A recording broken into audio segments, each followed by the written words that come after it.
Sí, no, no. Bueno, buenas tardes, gracias por haber venido. Es para nosotros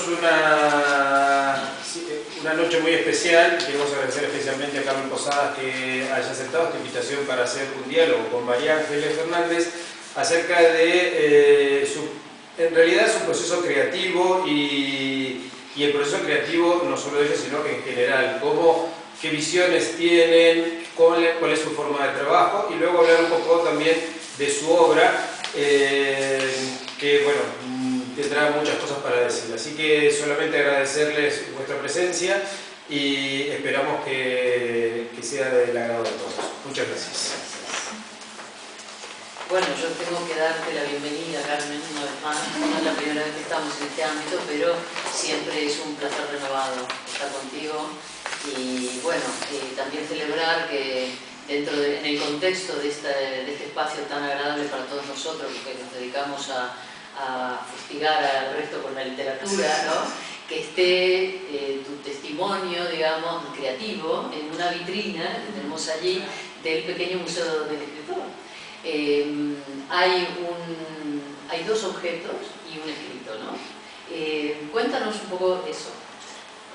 Bueno, buenas tardes a todos. Sí, la verdad es que me ha hecho tanta ilusión verlo ahí, ¿no? De repente.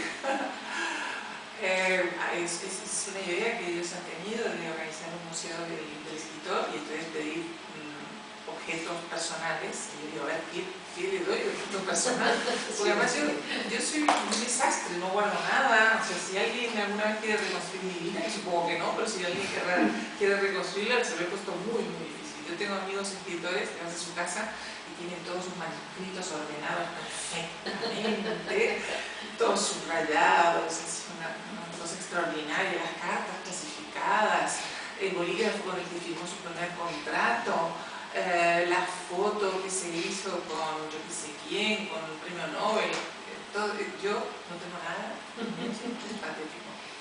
Pero bueno, más o menos por conseguir rescatar unas cosas que tienen un significado para mí.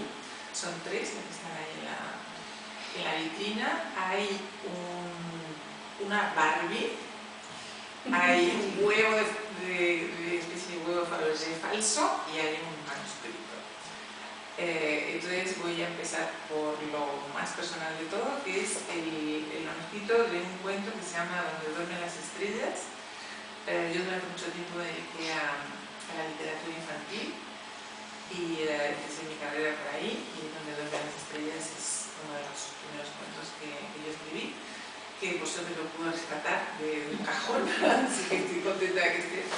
Después tengo una muñequita que es una Barbie, que es la misma que sale en la portada de Imitación de un asesinato. Sí, claro, porque es una composición muy interesante, ¿no? Esta es la portada de Imitación de un asesinato, y esta es la primera muñeca Barbie que hubo. Me costó un poco de editorial, creo que va una pasta por poder reproducir esta muñequita, que a mí no me gustaba nada, pero luego creo que la portada quedó muy sugerente. Y entonces, una vez fui a un club de lectura en Murcia, una cosa así, y de repente me regalan la muñequita que la habían fabricado ellos, que era igual a esta. Así que me hizo mucha ilusión y estoy encantada de que esté en la vitrina.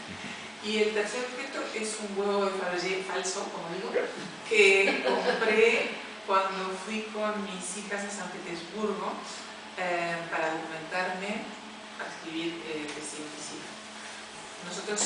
Yo tengo dos hijas, y hasta que se casaron y ahora tienen sus propios hijos y todo se complicaba un poco, hacíamos cada año un viaje solas, las tres, viaje de chicas. Nos íbamos a distintos lados, estuvimos en Cuba, estuvimos en Jordania, estuvimos en Grecia, muchos sitios. Y cuando yo tuve que ir a documentarme para escribir el Tesis Invisible, le dije, niñas, nos vamos a San Petersburgo. Así que ahí que nos fuimos. Y fue como una vuelta atrás en el tiempo, porque yo me casé en Rusia. Me casé en Rusia en el año 72. como decía una chica que trabajaba en casa y que era española y había ido a Rusia porque se había enamorado de un miliciano y se fue para allá, bienvenida a las tinieblas. Eso fue como nos recibió cuando nosotros llegamos a Rusia. Le dijo, señora, le dijo mi madre, bienvenida a las tinieblas. Es casi como lo que hubiera dicho Morticia Adams. pero la verdad es que Rusia en aquella época, vivir ahí era como vivir en una novela de espías, pero no una novela de James Bond, sino de Anacleto, agente secreto, porque todo funcionaba muy mal, todos los desastres. Bueno, un poco un testimonio de eso, ¿no? Aunque vamos a hacer una cosa un poco saltada, porque bueno, ella tiene una página web, o sea, cualquier curiosidad, digamos, entre comillas, biográfica al uso, podéis ir a su web y buscarla allí. Yo voy a tratar aquí de que ella nos cuente cosas que no están, digamos, en su web, ¿no? Eso que dices de Anacleto y los espías, digamos, creo que dejaste un rastro anecdótico y bueno, también biográfico, digamos, en un libro que escribiste a la limón con tu hermano, ¿no? Sí. Hoy caviar, mañana sardinas. Sí. Bueno, ya no existe, por fin. Un premio gastronómico que se llama Sensory, de novela gastronómica, y decidimos que vamos a ir a presentarnos. Se nos ocurrió escribir el libro que mi madre siempre quiso escribir. Ella, cuando vivió en Rusia, decidió que aquello lo tenía que contar porque habían pasado tantas cosas que lo tenía que contar. Pero mi madre nunca se ponía a ello, ¿sabes? Decía, mamá, ¿cómo va el libro que estás escribiendo? Bueno, tengo que leerme las memorias de Lenin. No puedo escribir este libro sin leerme las memorias de Lenin. Entonces leía las memorias de Lenin, cuando terminaba con él, mamá, y el libro tendré que leer las de Lenin. Si las de Lenin no voy a ninguna parte. Entonces se leyó toda la memoria, en fin. Al final nunca escribió ese libro que se iba a llamar Pajalsta. Pajalsta en ruso quiere decir por favor. Es una palabra comodín que sirve para todo. A ti te dicen algo que no te gusta y dices pajalsta. O te pisan un pie y dices pajalsta. En fin, es un comodín. Si no hablas nada ruso con esta palabra, vas bastante lejos. Y quería contar sus anécdotas de Rusia. Entonces, Serras y yo decidimos que íbamos a escribir el libro como, bueno, en su honor, puesto que ella en ese momento estaba muy impedida. Y está escrito en primera persona, pero en vez de contar solo las aventuras de Rusia, lo ampliamos un poco más y empezamos con nuestra salida de Montevideo, cuando llegamos aquí a España en la época de Franco, en el año 75, anécdotas que, bueno, lo que le pasó a papá cuando se entrevistó con Franco, que fue bastante increíble. Después, cómo era España en esa época, ¿no? A mí me sorprendió mucho. Nosotros veníamos de Uruguay, que en ese momento era más avanzado que España. Ahora es al revés, pero en ese momento era así. Y nosotros llegamos a vivir cerca del Estadio Bernabéu y era Cañada Real y todos los domingos pasaban las ovejas por delante del Estadio Bernabéu. ¿Sí? Y después hay un barrio que está cerca de ahí, que se llama El Viso, que ustedes lo conocen, es un barrio muy elegante. Había luz de gas, pasaba un farolero. Tú creerás que estamos hablando de la Edad de Piedra, pero estamos hablando del año 65. Porque el resto yo creo que más o menos saben de qué estamos hablando, pero aquella que es tan joven, seguro que piensan que somos prehistóricos. Bueno, un poco prehistóricos somos, pero... Sí. Y ese libro realmente para mí fue muy revelador también, una vez más, ¿no? Que plasma un rasgo muy tuyo, que quizá la gente que haya leído muchas de tus obras lo puede haber intuido, pero que a lo mejor no es tan explícito, que es tu gran sentido del humor, ¿no? Ese libro está escrito en clave de humor, pero yo creo que hay cosas que de otra forma no se pueden escribir, ¿no? No, pero es que además las cosas que pasaban en Rusia eran todas tranchantes. Por ejemplo, cuando nosotros llegamos, la casa era una ruina, estaba todo, las cortinas se caían, las tapicerías estaban en la miseria, había que pintar, de todo. Y mi madre, bueno, yo había decidido que me quería casar, o sea, habíamos organizado la boda para el mes de octubre, nosotros llegamos en agosto, o sea, quedaban 2 meses para arreglar aquella casa ruinosa. Y mi madre empezó a mover hilos, a llamar al ministerio, no venía nadie. Aquí, en esa época estaba todo centralizado a través de un organismo que se llama el UPDK. Así que si tú necesitabas un carpintero, UPDK, un fontanero, UPDK, bueno, no venía nadie. Entonces la secretaria le dijo a mi madre, bueno, esto solo lo podemos arreglar de una manera drástica, señora, vamos a hablar en el comedor. Mi madre dijo, bueno, ¿y qué vamos a arreglar? No, usted siéntese y cuente su caso. Mi madre se sentó en el comedor, muy obediente, dijo, yo he perdido tanto la Unión Soviética, este gran país, se ha puesto el hombre en el espacio, pero mi hija se casa dentro de 2 meses y no hay manera que venga ni un carpintero ni un pintor. Al día siguiente estaban todos ahí. Y ustedes dirán, ¿cómo se produjo este milagro? Bueno, se produjo porque los micrófonos del comedor eran los más afinados de toda la casa. La casa estaba llena de micrófonos. Que yo me imagino que poner micrófonos en la embajada americana o en la embajada inglesa todavía tendría un sentido, pero no sé qué secretos nucleares pensaban que iban a tener los uruguayos. Como digo, todo funcionaba horrible y entonces de vez en cuando los micrófonos se invertían y los oíamos nosotros a ellos. Entonces tú estabas durmiendo a las 4 de la mañana y de repente sonaba la ópera Aida, oías un partido de baloncesto o directamente que los espías estaban peleando porque estaban borrachos todos y se peleaban. Entonces había que volver a la pared y decir, por favor, que queremos dormir. Una de las tantas anécdotas, la verdad que yo recomiendo ese libro que es, aparte que tiene todo un tratado de cocina por un lado, porque tu madre sinceramente una mujer que sabía organizar realmente una casa, por decirlo así, y luego está la mejor cocina, digamos, posible en aquellos tiempos de escasez en Rusia, ¿no?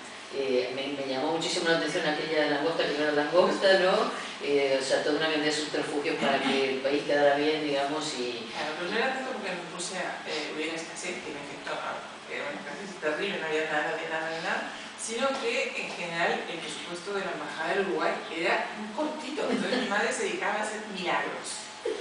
Verdaderamente hacía milagros. Eso que dices tú, el pastel de la falsa langosta, que viene la receta ahí, por si alguno lo quiere probar. Ella sabía eso que dice que se come más por los ojos que por la boca, ¿no? Así que había descubierto esta receta de pastel de falsa langosta que no tiene una brinda de langosta, nada. Está hecha con rape y después con zanahoria rallada, que cuando tú comes te das sensación de que es langosta, que es así como durita, porque estás comiendo zanahoria. Entonces hacía un budín de falsa langosta, y eso sí, la decoraba maravillosamente, con una langosta rampante que encima, ¿no? Que quedaba muy decorativa, entonces llegaban los invitados, todos impactados de cómo se comía en la embajada de Uruguay. Otro plato estrella que tenía era un soufflé de queso, que es una cosa baratísima, son estas queso y huevo, pero ella después lo tuneaba. Sí, lo tuneaba, exactamente, y le ponía encima un nido de caramelo. El nido de caramelo es muy vistoso también, imagínense, es azúcar y agua, o sea, no puede ser más barato, pero es bastante difícil que hacer porque te quemas los dedos. De ahí nos tenía mamá desesperada, quemándonos los dedos para hacer explotación infantil, absolutamente. Y luego lo presentaba con un pajarito de porcelana encima. Entonces llegaba aquello a la mesa, caía todo desmayado y era... Pues sabe una cosa, Carmen, que yo he estado hoy tirando de agendas y curiosamente, no sé por qué, yo también guardo todo, cuidado conmigo, tú lo sabes, no que por en mi propia casa invadida de papeles. Y he guardado todas las agendas, pero he perdido la del año 95, que me parece que era una agenda importante para nuestra relación. Pero encontré la del 96, ¿no? Y encontré que allí por el mes de abril, o sea, como en la primavera, nosotras tengo un apunte que dice recoger manuscrito, ¿no? Y entonces he pensado, Carmen, que ahí empezó nuestra relación, ¿no? Porque el manuscrito era el manuscrito de 5 moscas azules, que bueno, yo te ayudé a corregir, simplemente eso, ¿no? Pero pasamos muchas horas juntas en aquel tiempo, siempre lo recuerdo, que mientras ensayaban la ópera enfrente, el Teatro de la Zarzuela, nosotros allí trabajábamos al destajo, ¿no? Ahora, fíjate, se van a cumplir 20 años de este libro, Carmen. Dicho así para no, claro, es que hoy me he dado cuenta de que han pasado 20 años de mi vida, ¿sabes? Claro, esto es del 96 el depósito legal, o sea que tú ya en esta época, tú sola ya estabas trabajando, en fin, como Casafuentes, ¿no? Pero bueno, como yo creo que este es fue un punto, creo, de mi punto de vista, fue un punto de inflexión en tu carrera, publicar esta novela, porque no es que era tu primer libro, ¿no? Tú tenías toda una historia detrás, de literatura infantil y de grandes éxitos, de un tipo de ensayo que tú creaste, creo yo, en este país, que puso a la gente a pensar sobre las apariencias, por decirlo así, ¿no? Es un tiempo muy complejo. Entonces, a mí, ¿sabes qué? Me gustaría, fíjate, me atrevo a preguntártelo así en público, ¿no? Desde este libro, ¿no?, hasta ahora, ¿qué ha cambiado en tu vida como escritora? Bueno, es que me quedé impresionada que lleves 20 años, yo también. Pero bueno, ha cambiado todo, directamente, porque yo, primero, como nunca soñé con que pudiera ser escritora, porque nunca fui a la universidad, así que pensaba que yo no tenía bagaje cultural como para convertirme en escritora. Yo siempre me comparo con una canción de Serrat que se dice como un gorrión, que le gusta volar bajito como un gorrión, va de balcón en balcón. Y siempre he sido así, o sea que cuando escribí mi libro dije, ay, ojalá alguien me lo publique, y cuando lo publicaron dije, ay, ojalá alguien me lea. Y cuando alguien me leyó dije, ay, bueno, ojalá gane un premio. Y cuando gané un premio dije, ay, ojalá me traduzcan. Y ahora estoy traducida a 23 idiomas y ya necesita que me quede como estoy, no pido nada, pero siempre he ido como esa canción de Serrat, volando bajito, pero volando bajito también se llega lejos. Bueno, pero hay un secreto, yo creo, Cami, yo creo que conozco un poco cómo trabajas, a pesar de que tú dices que no guardas nada, que es un desastre de desorden y tal, no he visto una persona más disciplinada que tú trabajando, o sea que ese es, yo creo, el truco, ¿no? Ah, sí, es que soy muy inmisericordia conmigo mismo. Yo soy mi peor negrera. Sí. Te explotas a ti misma. Me exploto muchísimo.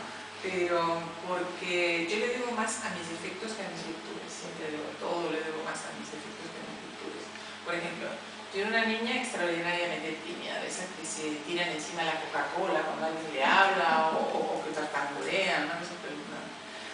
Así que iba a mi cuarto y escribí un largo y lacrimógeno diario que es el comienzo de mi vocación. Si yo no hubiera sido esa niña tan tímida, posiblemente nunca habría hecho nada, o me dedicaría a jugar al golf o al bridge o como hacen algunas de mis amigas. Pero como era tan tímida, pues me convertí en escritora. Y después se me dio la pinza. ¿Qué es lo que iba a decir? No, hablando de tu disciplina, ¿no? De eso de que sí. Claro. Tengo muchísima disciplina porque soy la persona más haragana del mundo. Y yo por mí no me levantaría de la cama jamás. Claro, como soy tan haragana, entonces me pongo la pistola en la 100 y trabajo más que nadie por eso para superar ese gran defecto que tengo. Bueno, lo que pasa es que yo no resistí la tentación, digo yo, de releer este libro, que ya te digo, para mí no fue tu descubrimiento, pero digamos fue el comienzo de una lectura de otro tipo que yo hago de tus textos, ¿no?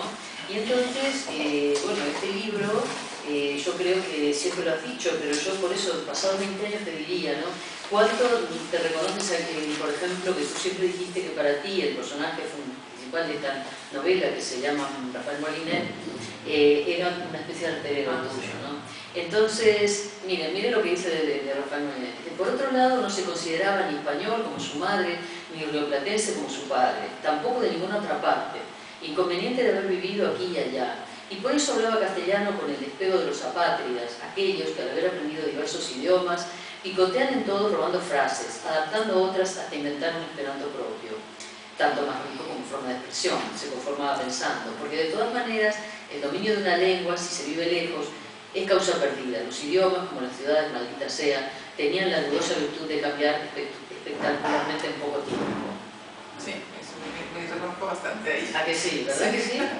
Bueno, y ese es un truco, porque el protagonista de 5 monstruos azules es un gay de 60 años. Ustedes dirán, ¿qué tiene que ver un gay de 60 años conmigo? Bueno, le voy a explicar. Cuando yo empezaba a escribir, conocí a un profesor bueno, era un escritor en realidad que se llama Antonio Ferris, que no sé si vive todavía. Y entonces empecé empecé a dar clase con él y me dijo, Carmen, tú escribes muy bien, pero como no te sueltes la coleta, te desmelenes un poco y pongas aquí un incesto, unas palabrotas y algunas cuantos inconvenientes, tú nunca vas a ser una escritora. Entonces a mí eso me pareció terrible porque yo cada vez que escribí una línea pensaba automáticamente, ¿y qué pensará papá? O sea, no me conseguía quitar de la cabeza el qué pensará papá, al que mi padre el que adoraba, claro. Entonces, para escribir hay que ser una persona muy impúdica, no puedes ser un ñoño, una ñoña como era yo en ese momento, ¿no? Y entonces aprendí un truco muy bueno porque si uno no se desnuda en un libro, no conecta con el lector. Tienes que realmente quitarte la careta y hacer cosas o contar cosas que no me contarían ni a tu mejor amigo. Pero ¿cómo haces eso con este trauma que tenía yo de que pensaba, pues encontré el truco perfecto que era colocar mi yo más íntimo en un personaje lo más ajeno posible. Porque entonces es como el carnaval, ¿no? Tú te pones detrás de una máscara, te ocultas detrás de un antifaz y no es que los otros no te reconozcan, porque casi todo el mundo te reconoce. Lo que pasa es que tú te sientes más libre. Y entonces yo me coloqué detrás de la máscara de Molinet y puse todos mis crímenes más horribles, mis deseos más espantosos y mis deseos más esplendorosos. Bueno, entre las cosas que uno siempre se puede preguntar cuando un escritor se dispone, digamos, al acto creativo ese tan duro a su vez y tan, bueno, si tiene suerte, tan gratificante quizá, ¿no? Es, digamos, cuánto del escritor, a mí esa parte me encanta, cuánto del escritor hay en su obra, ¿no?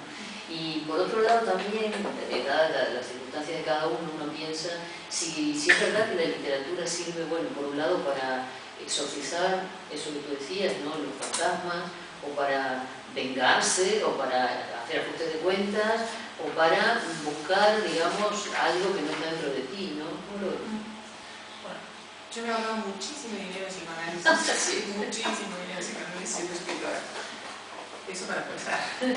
Y para eso sirve, realmente para descubrir. Escribir es lo que más se puede parecer a ser un medio. O sea, yo cuando escribo me sorprendo muchísimo de lo que sale. Porque es que a mí esta idea no se me ocurrió jamás. Yo nunca había reparado, por ejemplo, en que me pongo a describir una estatua, ¿no? Bueno, pues yo he pasado 20.000 veces por delante de esa estatua y si me pides ahora que la describa, no sabría cómo describirla, pero si me siento con lápiz y papel, de repente la pongo exacta, ¿no? Encuentro hasta el detalle más ridículo. Así que quiere decir que hay como un yo que yo no conozco, que de alguna manera se ocupa de... Que surge cuando te pones a escribir. Sí.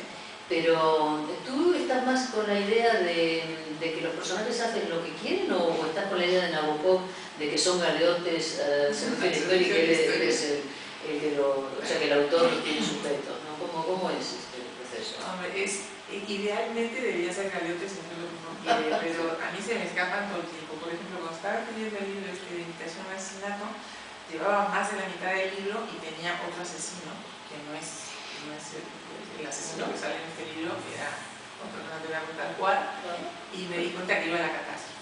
Bueno, esto me lo van a descubrir al minuto, o sea, tengo que hacer algo porque esto es una calamidad. Así que volví para atrás, cambié de asesino y en realidad es curioso porque no tuve que cambiar mucho. Quiere decir que yo en mi cabeza ya tenía previsto ese asesino, pero yo no lo había descubierto, sino que lo descubrí a medida que iba tejiendo la historia.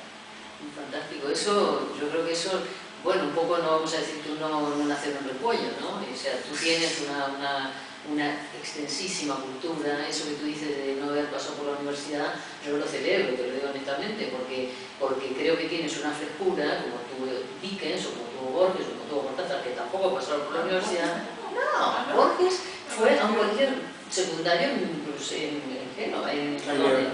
Ginebra, y Cortázar terminó un colegio secundario. O sea que eso, ¿sabes? Estás en la categoría de lo que los ingleses llaman los narradores, ¿no? Los auténticos narradores que te sacudimos y te salen historias por todos los sitios, ¿no? Pero quiero decir, tú tienes una vastísima cultura literaria porque has leído muchísimo.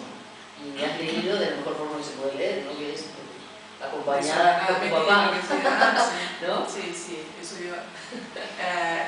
Yo sí soy escritora pues, gracias a mi padre. Mi padre era una persona educada de una manera muy victoriana. O sea, a él le habían dicho que no se puede uno quejar nunca, no se puede llorar, no se pueden demostrar los sentimientos, hay que estar siempre perfecto, ¿no? Entonces, a él le costaba mucho conectar con nosotros, no era ese tipo de padre que te achucha y que te da besos, ¿no? No. Su manera de conectar con nosotros era a través de la literatura. Entonces se sentaba y nos leía. Y todo lo que él no podía decir verbalmente porque estaba condicionado por su educación, lo decía a través de la literatura. Y entonces, para mí, bueno, fue no solamente un aprendizaje literario, digamos, sino también de sensibilidad, ¿no? De cómo se puede contar una historia desde muchos puntos distintos, porque él, aparte de todo, era profesor de literatura. Entonces te decía, bueno, ahora vamos a ver cómo contó esta historia, yo qué sé, Homero, porque más claro, las historias se repiten siempre, ¿no? Por ejemplo, Shakespeare es el mayor plagiador de la historia, o sea, todo lo plagió. Pero entonces te contaba la historia original, y después te contaba esa misma historia en la literatura clásica, o me contaba, por ejemplo, la cantidad de versiones de la Cenicienta que hay. Y si ustedes fijan, se dan cuenta ahora, para no hablar de los casos clásicos, sino de libros o películas muy recientes, Pretty Woman es la Cenicienta, Las sombras del rey es la Cenicienta. Pues, ¿cuál más? Pero hay miles de historias que son una Cenicienta, incluso Orgullo y Prejuicio se puede decir, sí, siempre es la misma historia, ¿no? Una pobre niña que se casa con un príncipe y que tiene unas hermanastras que la maltratan. Bueno, pues esa historia funciona siempre. Entonces lo que hacía mi padre era tomar esa historia y enseñarnos cómo estaba reproducida en las distintas culturas, en las distintas versiones a lo largo de los siglos. Entonces era como una visión muy poliédrica de la literatura, ¿no? Pero aparte tú luego pues, has hecho tu propio camino en ese sentido, porque tú eres una gran lectora, ¿no? Lo sé. Yo soy de ese tipo de persona que si no tiene nada que leer se lee la guía de teléfonos. Sí, me la he leído más una vez, es interesantísima, les recomiendo la lectura de la guía de teléfonos. No lo digo en broma, lo estoy diciendo en serio. No, porque es, yo qué sé, no sabes la cantidad de cosas que se te ocurren de repente dices, por ejemplo. ¿Y estos dos serán vecinos? O este que tiene un nombre alemán, ¿cómo llegó hasta aquí? Será un nazi, será no sé cuánto, yo me hago toda la película. Sí, la guía de teléfono es muy interesante. También cuando estoy en un hotel y no tengo nada que leer, me leo la Biblia de los Mormones, o está el libro de los Mormones, el Book of Mormon, o me leo respecto a las medicinas, o lo que sea, pero yo tengo que estar leyendo. Sí. Es una información espantosa. Lo que pasa es que dentro de la cantidad de libros que tú tienes, que yo no sé contarlo ya, pero vamos, son casi 30, ¿no? Más o menos. ¿Cuál es el libro que más te ha cambiado, digamos? Que más te ha transformado, que más te ha, no sé, te ha cambiado? ¿Sí? Como escritora o como persona, no sé, como quieras. No sé, es como dicen que cuál de tus hijos quieres más, es muy difícil. Pero sí te puedo decir por qué quiero cada uno. Por ejemplo, así como Estás azul, lo creo porque es mi primera novela y yo nunca pensé que iba a ser capaz de escribir una novela. Antes de eso había escrito mucho, pero no precisamente este género. Después a Pequeñas Infamias le tengo cariño por ese Premio Planeta y realmente hay un antes y un después en mi carrera. ¿Cuál has dicho, perdón? Pequeñas Infamias. No lo había oído ese proyecto. La Bella Otero es un libro que le tengo mucho cariño porque está escrito en un momento complicado de mi vida. Yo perdí a mi marido y a mi padre con 2 meses de diferencia. Papá murió en agosto y Mariano murió en octubre. Y estaba investigando y leyendo para escribir La Bella Otero. Entonces dije, bueno, a ver, Carmencita, ¿qué vas a hacer? ¿Te vas a quedar aquí a llorar o vas a salir adelante? Entonces decidí que iba a seguir los pasos de la vida de Otero por el mundo. Y entonces me fui a Estados Unidos, donde ella empezó a triunfar, y después me fui a Galicia a hablar con personas que la habían conocido, porque ella murió en el año 65. Estuve en Niza, entonces hice una labor como de detective. Y me ayudó mucho a dejar de pensar, pobrecita yo. Así que yo creo Por una cosa muy interesante también, ¿no? Eso sí lo he contado, que cuando ella se retira de la escena, por decirlo así, y se recluye en Niza, cerca del casino, por cierto, tenía justo la edad, ¿no?, que tú tenías en ese momento, 47 años, ¿no? Sí, y además yo desde siempre había pensado que me iba a morir a los 30. De niña decía que me iba a morir a los 30. Porque me parecía que nada muy interesante podía pasar más allá de esa edad. Fíjate, cuando eres una niña a los 30 eres una vieja, ¿no? Una vejez. Bueno, ahora lo he retrasado un poco, pero no Sí, te sí. Gracias. No te creas que quiero yo ser una ancianita encantadora. No le veo el chiste ya. Así que siempre había tenido este problema de cómo se enfrenta uno a la vejez y a la pérdida de facultades, etc. Y encontré este personaje que ella se retiró a los 47 años para que nadie la viera envejecer y vivió hasta los 96. Yo dije, ¿qué hizo esta mujer durante todo ese tiempo? Las primeras noticias que tuve es que ella se había ocultado para que la gente la recordara en su esplendor, que no quería que la vieran envejecer. No era exactamente así, su problema es que era ludópata y se fue a limpiar todo lo que había ganado en su vida, se lo limpió en los casinos. Pero, sí, fue una de las mujeres más ricas del mundo. Un millonario americano le regaló una isla, fue amante de 7 reyes, la llamaba la sirena de los suicidios, los hombres morían por sus amores. Bueno, y un buen día se dedicó a ir a la ruleta y llegó a los 97 años con muchas dificultades. Y entonces, gracias a ese libro, se me pasó la nebulosa que yo tenía con la edad. O sea, que ahora ya no me importa tanto cumplir años. Una cuestión un poquito terapéutica, pero también muy humana, ¿no? Porque en ese libro recuerdo que, bueno, lo que ella se ocupó de ocultar y de esconder y de borrar, ¿no? Ella no quería dejar rastros, digamos, muy ciertos en su biografía y, sin embargo, claro, tú hiciste ahí un verdadero trabajo de policía, o casi, muy al estilo Agatha Christie, por cierto, ¿no? De detectivesco, ¿no? De reconstruir esa parte, ¿no? Pero también eso lo has hecho en otros libros, ¿no? Por ejemplo, bueno, La cinta roja, sobre la Revolución Francesa, con una protagonista muy interesante, también hiciste una reconstrucción impresionante, o en el último libro, ¿no? que es el último que has publicado hasta ahora, bueno, no, el penúltimo, que es la historia, digamos, de la familia Romanov, ¿no? ¿Por qué te interesa a ti como reconstruir un poco el pasado, ¿no? ¿Hay algo de eso? Bueno, me interesa bucear detrás de los clichés y de las leyendas y cómo se ha contado la historia.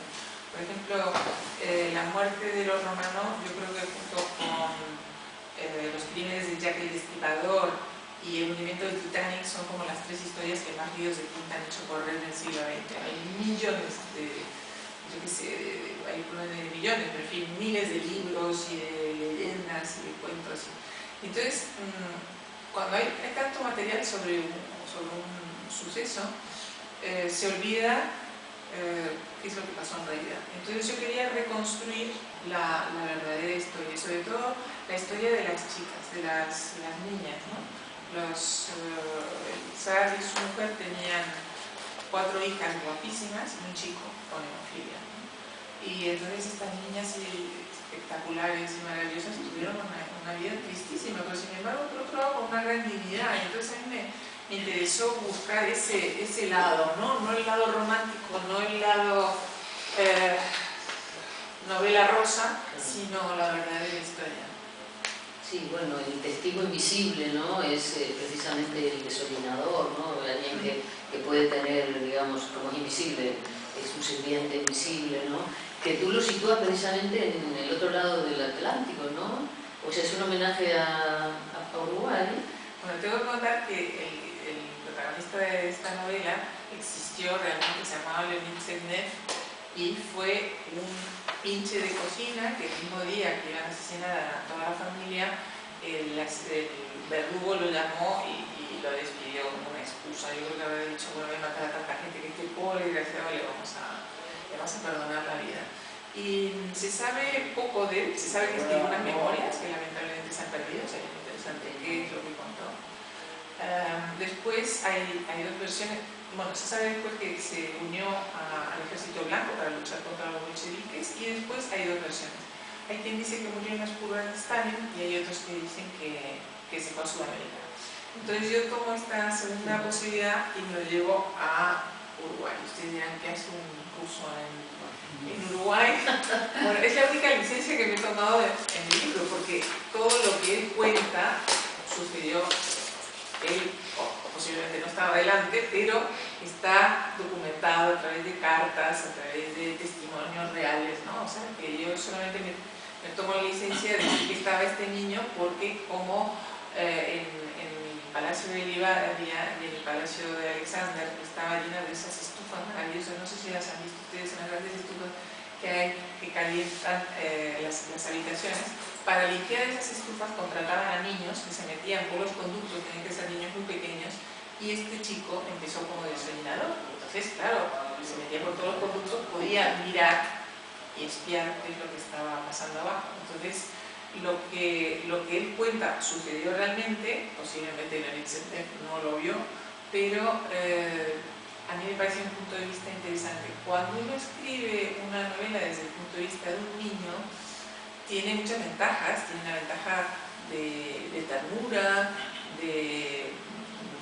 inocencia también, incluso de verosimilitud, porque la gente piensa que los niños no mienten, los niños mienten muchísimo, pero nosotros pensamos que lo que cuenta un niño es siempre verdad. Sin embargo, tiene un hándicap muy grande, y es que hay muchas cosas que un niño no podría entender, y que entonces, bueno, ¿cómo pones narrando desde un punto de vista de un niño algo que ese niño no entiende? Viejo tú, como el viejo que anda a gatas, que ese niño se convierte en un anciano que recuerda. Y entonces es la licencia que me he tomado yo con este libro. Me imagino que Leonid Tsenev, en vez de morir en las purgas de Stalin, en efecto se fue a Sudamérica, y por qué no a Uruguay, y entonces está en una especie de sanatorio y está a punto de morirse y recuerda. Pero todo lo que después, lo que vio, pasó. También tuviste un poquito de suerte en un momento, me parece ahí, ¿no? Cuando el MI6 desclasificó unos documentos o algo así. Sí. Es sobre el asesinato de Rasputin. La versión que ha quedado para la historia es la que contó su asesino, que es el príncipe Yusupov. Normalmente cuando un asesino cuenta cómo mata a alguien te lo crees, ¿no? Claro. Pero entonces él contó que había invitado a Rasputin a tomar un té a las 11 de la noche, y que entonces le había preparado unos pastelitos envenenados, y que Rasputin se zampó todos los pastelitos y no se moría, y después se tomó un vino envenenado y tampoco se moría. Entonces ella, desesperado, subió a buscar una pistola, le pegó 2 tiros y no se moría.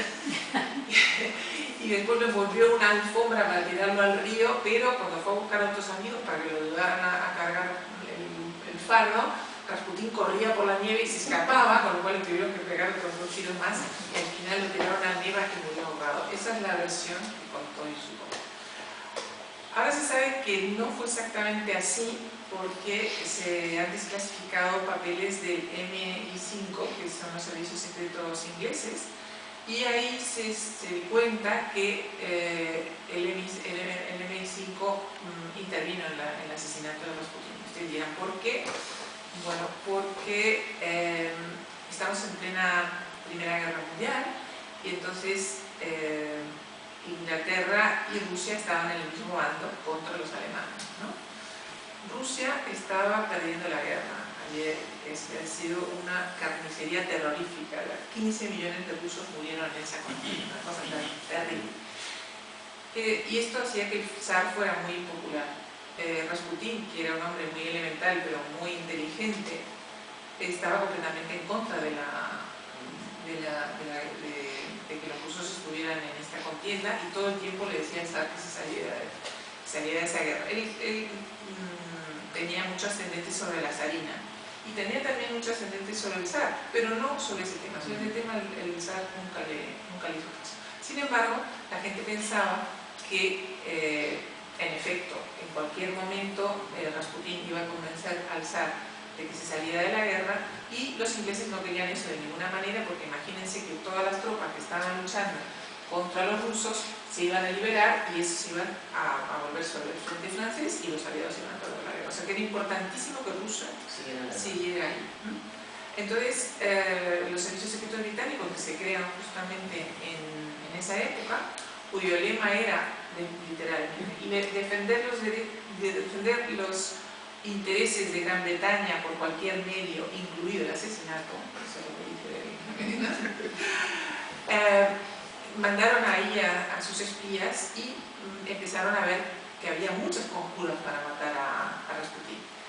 Y apoyaron en concreto a esta de Yusupov, y bueno, y no les cuento más, casi. Así le la novela. Admito que es una gran narradora y nos podemos quedar aquí, vamos, yo fascinada, porque aunque te leo sistemáticamente, ya sabes, me encanta escucharte, porque tienes una tradición oral, por decirlo así. Sí, ¿Verdad que sí, no? ¿Verdad? Mi vida está hecha a base de cuentos, ¿no? Claro. Además, Uruguay, como es un país con influencia de distintos, gente, yo que sé, yo tenía un jardinero polaco que decía que era un príncipe, eso todo es mentira, pero él era muy elocuente contando todas las historias que pasaban en su palacio. Después tenía una cocinera gallega que nos torturaba con unas historias de los bisones, que todavía se me ponen los pelos de punta cada vez que lo recuerdo. Y tenía, mi otro abuelo tenía un criado que era Rosacruz, y bueno, yo no sé lo que era espiar el cuarto del Rosacruz. Yo juro que vi un altar, lo juro que lo vi, ¿eh? Claro que sí, ¿no? Y mi padre decía que eso es falso, pero yo juro que lo vi por el ojo de la cerradura. Entonces, por eso mi infancia está llena de... Sí, bueno, y luego tu padre con esa lectura, que claro, eso terminaba de cerrar el círculo, ¿no? De todos modos, tu literatura es muy, como digamos, literaria, ¿no? En el sentido de que siempre dentro de tus historias hay como otras historias, ¿no? Y que se repiten en lo literario.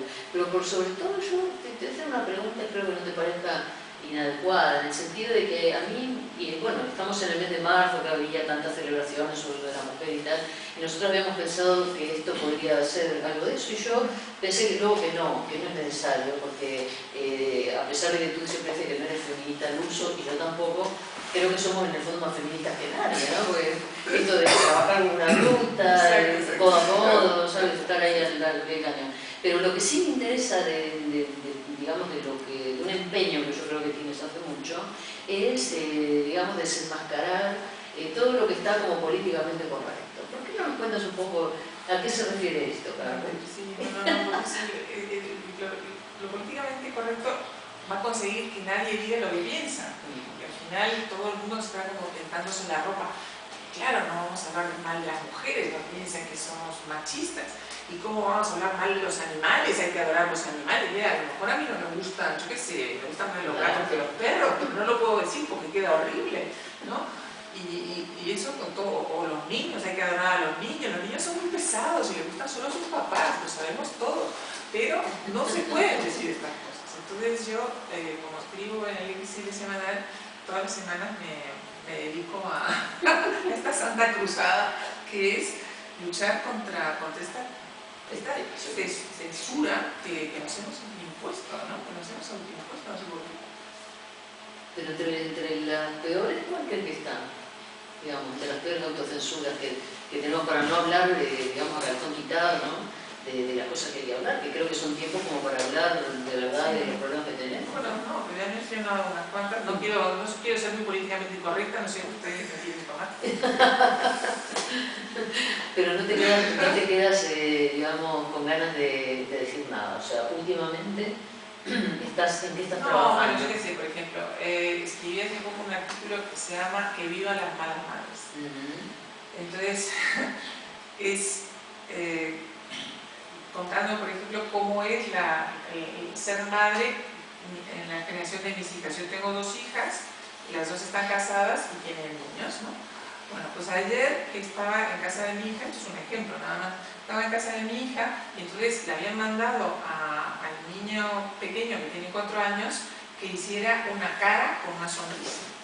Bueno, pues tuvimos que hacer un collage maravilloso, que nos cortamos unas telas, luego tuvimos que trenzar unas cosas, hicimos una obra de arte, porque al niño le habían pedido que llevara una cara con una sonrisa, pero como los padres compiten en casa, entonces tú no puedes ser la mala madre que le dices, nene, dibuja aquí en este papelucho, haz una cara sonriente. No, tienes que hacer tú, que el deber de los niños. Bueno, nos pasamos toda la tarde haciendo la cara con la sonrisa, y eso es, ¿sabes?, unas tiranías ridículas que nos hemos puesto, porque por supuesto el nene no desarrolla su creatividad, como comprenderás. No, son los padres. Pero sí.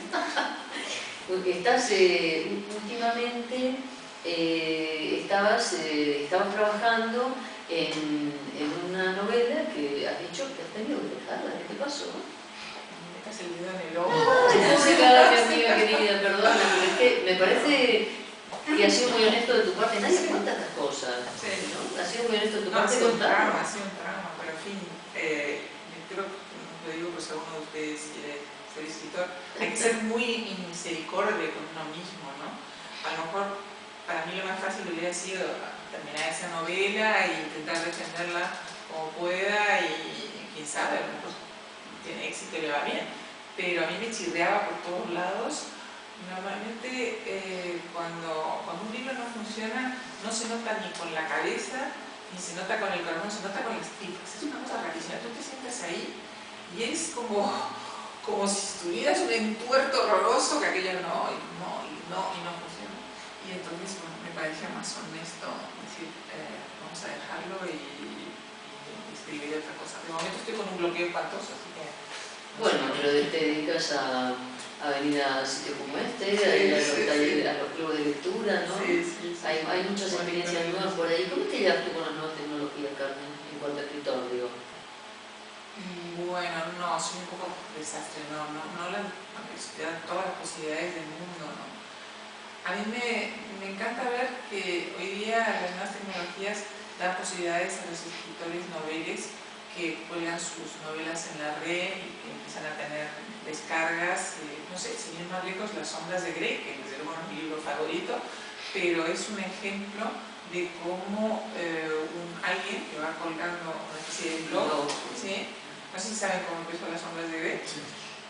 Sí, empieza como un blog, como lo que llaman fanfiction. Esta señora era devota de la saga Crepúsculo. Y entonces ella se le ocurrió hacer una historia de vampiros, pero que en vez de vampiros fueran personas, ¿no? Y son el trasunto, son esta niña que creo que se llama Tasia, ¿no? ¿Cómo se llama? Y el señor Grey. Y entonces, bueno, colgaba en la red los capítulos que iba escribiendo, la gente opinaba y ella iba elaborando su novela. Un editor avispado vio que se había convertido en un fenómeno en la red, compró los derechos y ha vendido 100 millones, 100 millones. Y entonces, bueno, antes era muy difícil publicar porque había una pescadilla que se muerde la cola de no me conocen, no me publican, no me conocen, y salir de ese círculo era muy difícil. Y sin embargo ahora con las redes existe esa posibilidad, y igual que le ha pasado a como quiera que se llame la autora de Las sombras de Grey, que no sé cómo se llama, le puede pasar también a alguien con más talento, espero. Tus libros, tienes libros que están ya volcados tú puedes comprar tus libros para el Kindle, ¿no? Ah, sí, están todos, se pueden comprar, se pueden descargar. Sí. Ahora, por ejemplo, estamos haciendo, justamente con la Fundación Sánchez López, estamos haciendo un club de lectura en la red, que son bibliotecas de toda España y bibliotecas en Sudamérica también, y que todos nos reunimos en esto que llaman la biblioteca, que es una cosa extraordinaria, a leer, en este caso, El Testigo Invisible, y lo vamos comentando, y cada uno está en su casa y estamos reunidos en un club de lectura. O sea, Eso es muy próximo, ¿no? Al escritor. Bueno, yo creo que aprovechemos a Carmen, ¿no? Y hagámosle alguna pregunta, digo yo, ¿no? Los que la habéis leído y los que no, le podéis preguntar por sus nietos. Yo tenía aquí una alarma que todavía no ha sonado, espero que... Son las 9 puntos. ¿Os queda una pregunta? Una pregunta. Sí. Pero recuerdo cuando fuiste a presentar Cinco Moscas Azules al taller de Clara, que te preguntamos cómo lo habías escrito, y todavía recuerdo para crear los personajes que nos contabas que recortabas revistas. Sí, verdad. Y que te ponías los personajes para personificarlo, para decir amor, el hombre era moreno o tal, o cómo se vestían. Y yo he utilizado ese truco una vez ¿Te y sirvió? recuerdo que estudió. Sí, qué buena memoria, sí. En concreto, mientras escribía Cinco Moscas Azules tenía un panel con todas fotos de personajes que me parecía que podían parecerse a mi protagonista. Hoy todo tiene lugar en un hotel que se llama el Hotel d'Or, bueno, en realidad existe, se llama la Gazelle d'Or y está en Marruecos. No quería ponerle nombre, no sea que me metieran un pleno, pero tenía la foto del hotel y entonces eso me ayudaba mucho para escribir, así que me encanta que de alguna manera... Alguna vez lo he hecho de ir recortando Sí, revistas. qué bueno. Yo no me acabo de creer que Carmen no esté trabajando en una nueva novela. Ah, bueno, no, lo que O pasa tenga es que... algo pergeñado. Sí, estoy escribiendo un libro de ensayo a 4 manos con una amiga mía, pero no puedo contar porque me da mal faro. No cuenta. Pero espero que más adelante pueda Hay algo en la cartelera, ¿no? Sí, es un libro de Casi ensayo. Es un libro de ensayo que yo creo que, pues bueno, nos estamos divirtiendo mucho haciéndolo, o sea que espero que pueda funcionar y de alguna manera me ayuda a pasar este trauma, porque esto ha sido como un aborto, igual, sí, como si hubiera perdido un bebé. Una tristeza. Sí. Aprovecha que se nos tiene que ir prontísimo. Creo que se puede enseñar a escribir? Lo digo porque tú estás dirigiendo, o por lo menos participas en la dirección de una escuela, que yo sepa por lo menos, de literatura, ¿no? ¿Se puede enseñar? Lo digo un poco, algo se puede aprender, me imagino, porque si no, no existirían las escuelas, ¿no? En este caso, la tuya, la de trabajar. Pero una persona que no tenga facultades para escribir, ¿no? Que no cree que tenga o que no lo sabe que le tenga, ¿no? ¿Se puede enseñar a alguien a escribir? ¿O eso tiene que ser una cuestión? Si tú le haces esta pregunta a cualquier otro escritor, casi seguro que te va a decir que no, que esto es un rayo divino que cae del cielo y que tiene talento y el que no, que se vaya a picar piedra, porque los escritores son muy soberbios. Pero yo creo que es muy soberbio decir eso, porque cualquier arte tiene una parte de oficio y tiene una parte de talento. O sea, yo canto como una rana, o sea, que por mucho que me dedique, que adore la ópera y adoro la ópera, es absolutamente imposible que yo vaya a cantar como María Callas. Pero si tienes un mínimo talento, pues entonces lo que nosotros tratamos de enseñar en el taller es el oficio. El oficio sí se puede aprender, sobre todo el oficio de escritor se aprende leyendo, pero no leyendo de cualquier manera, no leyendo como un lector, sino leyendo como un escritor, que es una manera completamente distinta de leer. Interesante, sí. Cuando tú lees como un lector, pues simplemente quieres saber quién es el asesino, o quieres que te conmuevan, o quieres llorar con la protagonista, o cosas así. Pero cuando lees como un escritor, te tienes que estar haciendo preguntas permanentemente. Te tienes que preguntar por qué he utilizado este adjetivo y no otro. ¿Por qué este personaje entra en este momento o no? Porque en la vida real casi todo es accesorio y no tiene consecuencia. En la literatura todo tiene consecuencia. Quiero decir, por ejemplo, en la vida real, si María Ángeles estornuda, no pasa nada. Pero si en una novela alguien estornuda, lo más probable es que 2 páginas más adelante tenga una pulmonía, ¿no? Porque todo tiene sentido. O sea, si no, el escritor no dice estornudo María Ángeles, a menos que sea relevante para lo que está contando. Entonces, ese tipo de cosas es la que tienes que aprender. El escritor va dejando al lector piedras de pulgarcito en todo lo que escribe. Pequeñas piedras del pedacito que cuando tú las ves no te das cuenta que están ahí, pero que luego tiene que ver con el desenlace del libro o con el carácter de un personaje, algo así. Muy bien. Y otra preguntita. ¿Cuáles son los libros, bueno, has citado antes lo de Rasputín y tal, ¿cuáles son los libros en que tus libros donde te has documentado más, o el libro, o el par de libros donde te has documentado más? Es decir, ¿hasta qué punto te documentas sobre lo que vas a escribir antes de escribir, o es un placer literario y poético? Bueno, depende del libro que vayas a escribir. Depende del libro, claro. Si voy a escribir, para escribir este libro, Invitación a un asesinato, me leí toda la obra completa de Agatha Christie, porque iba a estar basado en sus libros. Entonces, primero me interesó mucho ver sus mecanismos, intentar, esto es como ¿cómo se dice? Sí, exacto, como un reloj que lo vas desarmando y luego tienes que volver a montar las piececitas y todo tiene que encajar, ¿no? Entonces yo me he divertido mucho deshaciendo los relojes que construye Agatha Christie y ver cómo va construyendo. Y así es como se aprende también, ese es un buen ejercicio para un escritor, es construir un libro. Otros libros, como puede ser El Testigo Invisible, tuve que leer, bueno, todo, está muy documentado ese periodo, entonces hay memorias de todo tipo, hay de historia, pero hay que leer también qué comían, o qué... la moda, o qué cómo se viajaba, cantidad de detalles. Tipo de carruaje. Sí.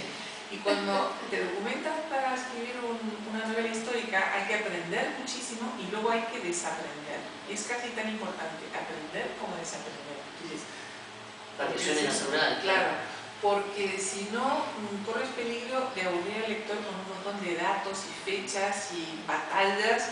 No sé si les ha pasado una vez leer un libro que tiene la sensación que el escritor te está diciendo, ahora os vais a enterar lo mucho que sé.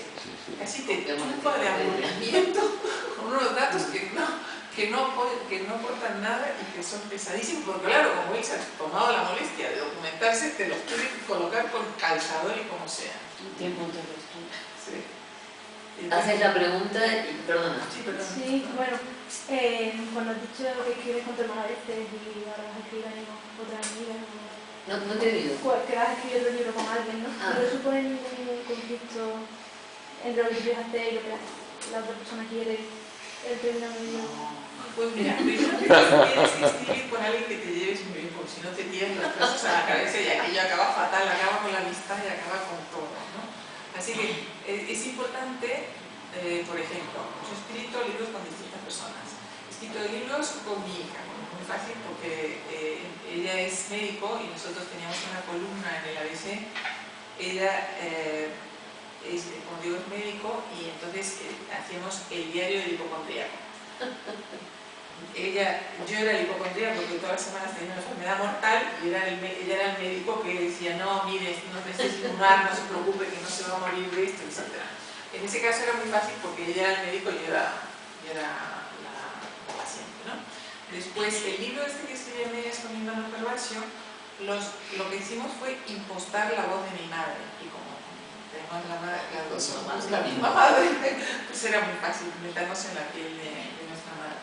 Y el libro que estoy escribiendo ahora a medias con esta amiga, yo tenía miedo, digo, ya verás, van a decir que hay unas partes que están escritas por una y otras por otra, pero hoy hemos estado con esta editora y nos ha dicho que todo suena igual, así que me quedaba muy contenta. No sé cómo se ha producido el milagro, pero así ha sido. Así que no te preocupes. A base de profesionalidad y buena